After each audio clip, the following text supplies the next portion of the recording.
I first saw The Incredible Shrinking Man on Creature Double Feature in Massachusetts, where I grew up. Saturday afternoons, double feature. And it was The Incredible Shrinking Man and Tarantula. And both were a little guy fighting a normal spider that looked giant, or a regular-sized person fighting a giant spider, which was actually normal. However, not played by the same spider, although there's a rumor that the same spider had the same part in both those pictures, but unfortunately that wasn't true. I'm old enough to have seen this picture first run. Wow. I'm embarrassed to say. I was 11 years old in 1957.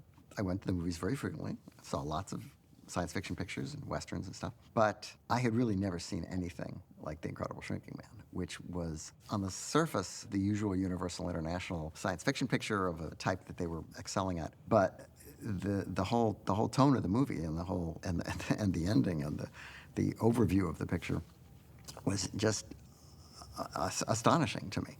And I was surprised to learn later that it hadn't been a big hit. It did well, considering the fact that it didn't cost a great deal. But I think partly due to the ghettoization of that genre, it wasn't really taken very seriously. The reviews were not so good. I mean, you know, the Bosley Crothers of the world who don't like these kind of movies anyway. Sure, yeah. No one named Bosley is going to give this movie a positive review. Yeah, no. It was sort of in my critical pantheon, and it seems to have taken quite a bit of time over the years to sort of garnish its reputation, even among its own writer. Ostensibly, Matheson got the idea by seeing a movie that Ray Milland was in where he put on a hat that was too big for him. And he thought, what if somebody put their clothes on in the morning and they didn't fit anymore?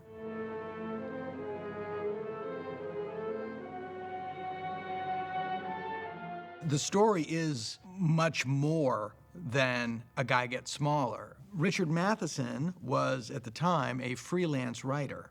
The story, The Shrinking Man, is full of his anxiety of being able to support his family on the income and constant instability of being a freelance writer.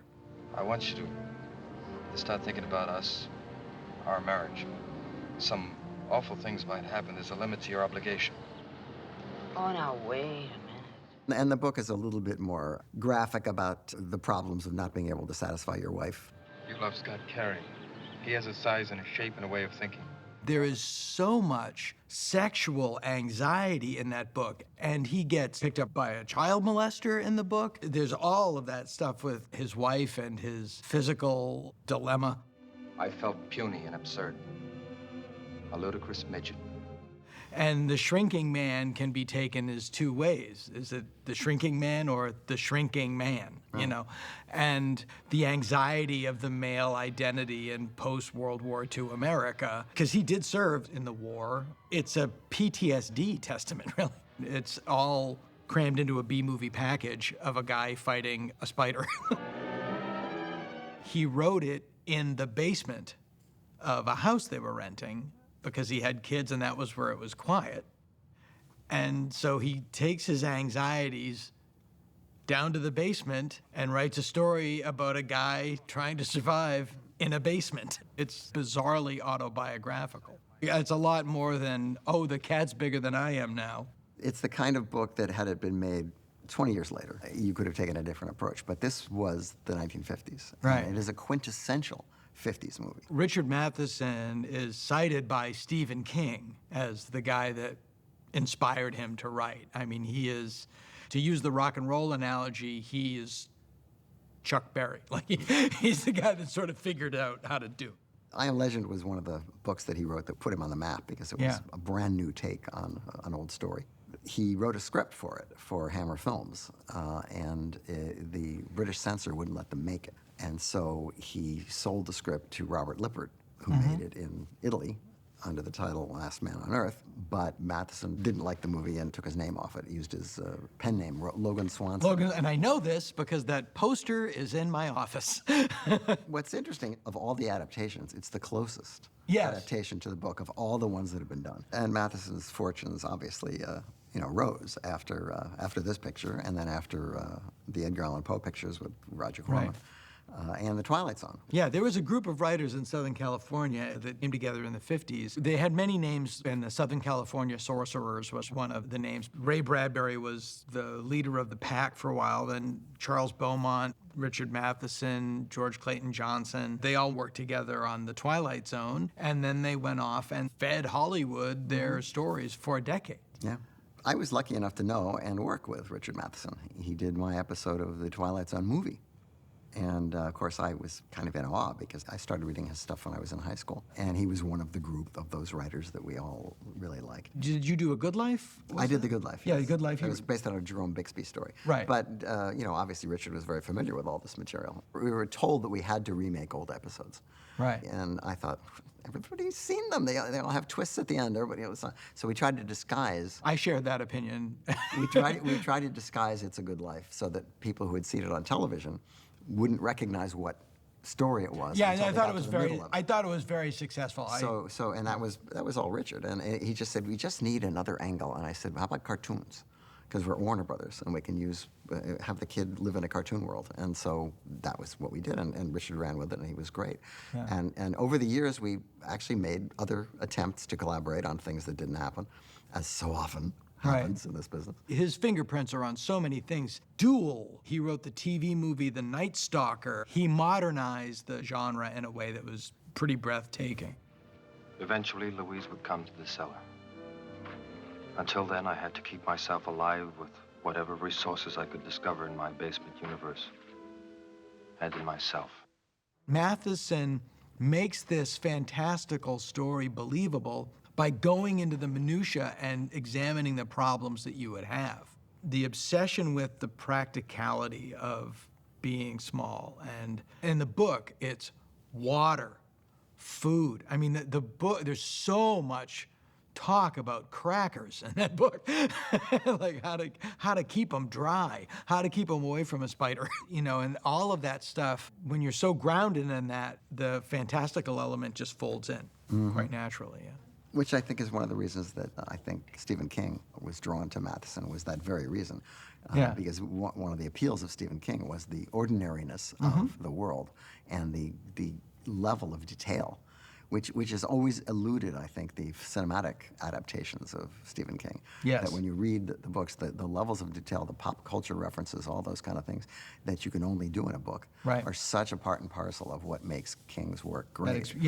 That it's hard to translate that into a film. In the book, The Shrinking Man was written in a non-linear fashion. Right. It's full of flashbacks. And Matheson's original script was also non-linear and started with flashbacks. And at some point, he was either taken off the movie or he was elsewhere. And the producers brought in a writer named Richard Allen Simmons, and his job was to take the picture and put it back in chronological order. Yeah. He gets no credit.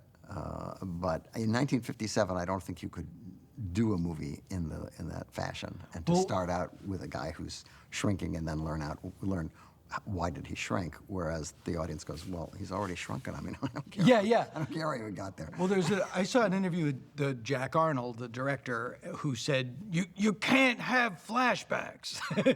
like he was just adamant against them because he thought it uncoupled the emotional train and reset it, and then you had to go back. And there's an argument pro and con. It does work in the book, but the book, because it's a book, it's an internal story. It's what's going on in this guy's mind, so it's a different experience. Would other beings follow me into this vast new world? So close. The infinitesimal and the infinite. But suddenly I knew they were really the two ends of the same concept. The unbelievably small and the unbelievably vast eventually meet, like the closing of a gigantic circle. The ending of The Incredible Shrinking Man is incredibly poetic. He was looking at his situation from his own point of view as to what defines existence, and he assumed that man defines existence, when in fact, existence is much bigger than that. Yes, smaller than the smallest. I meant something too. To God, there is no zero. For years, Matheson resisted the movie. He didn't feel that it had worked the way he wanted, and he particularly didn't seem to like the ending. But later, he was sort of importuned to pay a little closer attention to the movie, and he came around, and he started to realize that it really did work, and it was really good. And there was some contretemps at the time about the ending, which, quote, didn't test well. Right, but well, we all know what that means. sure, yeah. And Arnold said purportedly, he said like they wanted him to find a cure and become big again. Everybody said why can't he be cured? Why can't he grow back big again? And it's like, well, because he doesn't. Yeah. Remarkably, and I don't know how they pulled it off, but remarkably, despite the bad test scores, they released the picture with the correct ending. Yeah, and you have to give a shout out to Jack Arnold for digging in his heels, because supposedly he said, "Over my dead body." He was a company man. I mean, like, Jack Arnold was a contract director at Universal. He had a steady job. To be a contract director usually meant that you did a picture for a studio and they liked you enough to say, well, let's get this guy to do more stuff. So Jack spent a lot of his early career at Universal because he had done this picture that made money, and then he made another picture that made even more money, and it was like now he was part of the family. Yeah, he's basically an employee of the Universal Studios Corporation. They call it a family. But it's a company. And you are an employee in ways like if you work for Amazon and you're a forklift driver, you're a director, and we're going to give you stuff to direct. Right. And until you mess it up, that's what you're going to do for a living. And that was true at most studios, but the question was, here's your next assignment. Right. And, it's like in Mission Impossible, if you choose to accept it. Well, if you don't choose to accept Yeah, it, they're gonna you're stop not giving give you very many assignments, more right. assignments. And so Jack ended up making pictures that I think he probably didn't think were all that great, but he was a professional, and so he made the best he could out of every assignment that he was given. And sometimes the magic works, and sometimes the magic doesn't. Sure. He did a picture called Girls in the Night. Girls in the Night was his first big film. I think for Universal, and then that sort of got his Juvenile attention. delinquent scare film. Yeah, and then he did It Came From Outer Space, which was a huge 3D hit, and that led to The Creature from the Black Lagoon, which led to his science fiction period, which he never condescended to. He never said, well, those pictures are beneath me. He seemed to really get on board with that. Like The Incredible Shrinking Man, Incredible Shrinking Man is written by Richard Matheson. It Came From Outer Space was written by Ray Bradbury. It's a movie above its title. The aliens in It Came From Outer Space are not here to take over the planet. They're here to not get murdered by us while they fix their ship. I mean, it's a great story. But in later iterations, they want our women. Yeah. Who wouldn't? Can you blame them? I don't even think it was frustrating because I think it was just the reality of the day to have a movie that was serious and had a great story, but it was in the science fiction genre and it got an exploitive title. And Well, there were a series of vaguely progressive science fiction pictures at the beginning, like The Day the Earth Stood Still and It Came From Outer Space, and movies where the aliens were not necessarily bad people, they were just people who had problems. But still, at the time, when all the other pictures were about disguised communist invasions, it was a breath of fresh air. Yeah. Universal did a lot of westerns, and he did one of the best westerns of the 50s, No Name on the Bullet, which is a Audie Murphy picture in which he played a killer who comes to town. He's supposed to kill somebody, only there's so many guilty people in the town, they don't know who hired him, and they don't know who he's going to kill. it's a great idea. And it's a terrific movie, and it's one of Jack's best pictures. And he stayed at Universal for, a little bit longer than Shrinking Man. And then went to Paramount, made a number of pictures at Paramount. And then when he lucked into the Gilligan's Island thing, he ended up doing a lot of television. Yeah, people don't realize he gave birth to Gilligan's Island. I do admire that about him a lot, looking back at his career. I never met him, never knew him, but he just went to work. He's like, I'm a director. I'm going to go direct. I was lucky enough to get to meet Jack Arnold when I came out to Hollywood in the 70s. And in fact, I was the backup director for a movie he was going to do, a remake of The Creature from the Black Lagoon that he was going to do at Universal, because he had by then had a leg amputated, and they were worried that if there was if there was a hill, then I'd have to climb it. Anyway, for various reasons that didn't work out. But Jack was extremely nice to me and my other Roger Corman veteran friends who were all gaga over this guy who'd had such a long career. And I got to know his daughter, Susan, who became my casting director on The Howling. Oh, okay. I didn't know that. And he was a very nice guy. Unfortunately, I watched him in decline because, by the time I got out here, he was already having a lot of health problems. But he was very supportive of young filmmakers. And Universal was actually very good to him. I mean, they supported him even on his last project, The Lost World, which they knew he was not going to be able to make. And he had Albert Whitlock working on it. He had a lot of other people working on it who were friends of his. Yeah. And John Landis, I think, was producing it. And they all encouraged him as if the movie was going to be made. He made them a lot of money. Well, he did, and they were very grateful. I never forgot that about that company. He had a very interesting career that could have been better had the projects been a little more sophisticated. As a director, do you see him having a distinctive style? Was he a journeyman or was he an auteur? I think all directors bring something specific to their films, but when people think of Jack Arnold, they think of a certain kind of movie, partly because of assignments that he was given and partly because of movies that he wanted to make. But the auteur question often is like, well, can you turn on a movie and watch it for a couple of shots and tell who directed it? Occasionally that's true. More often it's true you can tell what studio it was made at. And there was a house style. And the house style was adopted by the people who were successful and disregarded by the people who weren't asked back. I have to say, I've never heard of that before. And that, like, Universal had a different style than Paramount or Fox. Well, it's the way they look. I could tell a Columbia picture from the 50s easily from a Universal picture, usually because they're much flatter and cheaper. The sets are cheaper. Columbia was known as the poverty lot. I mean, everything was done. When Sam Katzman, who was making basically the same kind of movies, would do these pictures, they would always end up looking cheaper than the ones that were made at Universal. And even a director like Fred Sears, who was a very prolific a director at Columbia, who did movie after movie after movie and did so many movies in 1957 that he dropped dead, was a very efficient director, but he didn't have the quality that Jack Arnold had in terms of being able to present a story in a reasonably attractive way. If Jack Arnold wanted to do a long opening of Touch of Evil shot, like if you wanted to do like a long 1-minute tracking shot or something, the Universal would have went, no. Well, Universal said no to Wells until they didn't know what he was doing. Yeah, You know? but I don't think people understand that, like, a director can't just do whatever they want. No, you're beholden to a lot of other people when you're directing. First of all, it's a responsibility. It's not your money. Most often, it's not your money. Yeah. It's somebody else's money. If you're smart, it's not your money. If you're smart, and you're responsible for it. So he was definitely a pragmatic director, and except for his penchant, overused penchant, for having people scare other people by putting their hands on their shoulders in little jump scares that never worked in any movie that he ever did. He's pretty consistent. But after his period at Universal, I think he wanted to change, and he ended up directing an extremely unlikely Jack Arnold picture called The Mouse That Roared with Peter Sellers, which was Right. a surprise art house hit. I did not know that was Jack Arnold. Nobody does. It's a typical British movie with an American director, and when you put it up against other British comedies of that type, it's still a little different because of the sensibility that he brings to it, which Yeah. is purely American. The American way of presenting humor, drastically different. Yeah. Yeah. Yeah, and it's much more upfront. But I've heard that Arnold directs The Shrinking Man with flat precision, and I think it's very accurate. It's a very precise movie. It's not a stylish movie, and Jack wasn't a, quote, stylish director in the Orson Welles sense. Arnold was very practical, and his Yeah. pictures didn't go over budget.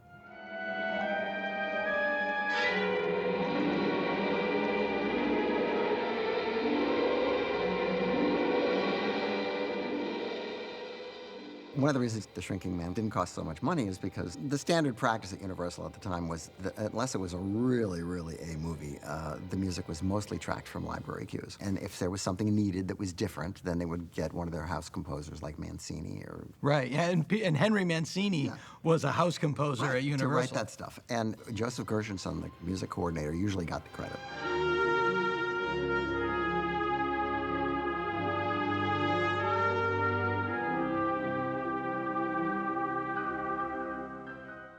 Occasionally, they would credit some of the individual composers, but in The Shrinking Man, the guy who wrote the original theme that Ray Anthony plays the trumpet solo on at the beginning, which is fabulous, is a guy named Irving Gertz. I have a whole bunch of paperwork from Universal of all these different various pictures from the 50s, and it explains each cue, and it tells you where this cue came from.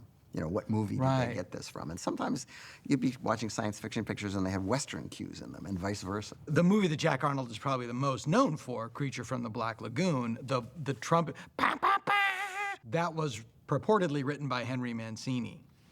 And it later shows up in King Kong versus Godzilla. You know, it's Well, like all this the cue music just in brought King Kong itself. versus Godzilla is Universal Library tracks, Yeah, because they it's- threw out all the Tokyo music. when they Right, died right. And said, well, we'll just do our own version. Yeah, but I remember being, even as a kid, going, wait a minute, that's the Creature from the Black Lagoon's music. And you know what? It didn't help that movie one bit. But the other reason the picture wasn't particularly expensive was because it has a contract movie cast. The people who are in the movie are people who are contract players at Universal. And Albert Zugsmith, who is the producer, He also directed, he did a picture that's a favorite of mine called Confessions of an Opium Eater, which is one of the more bizarre movies to come out of Hollywood in the 60s. Zeigsmith wanted Dan O'Hurley to play the lead, and who's a terrific actor. But O'Hurley had already played a role in which he was the sole character in the movie practically, which was Robinson Crusoe, which he was nominated for an Academy Award for. And he didn't feel, I think, that he wanted to do that again.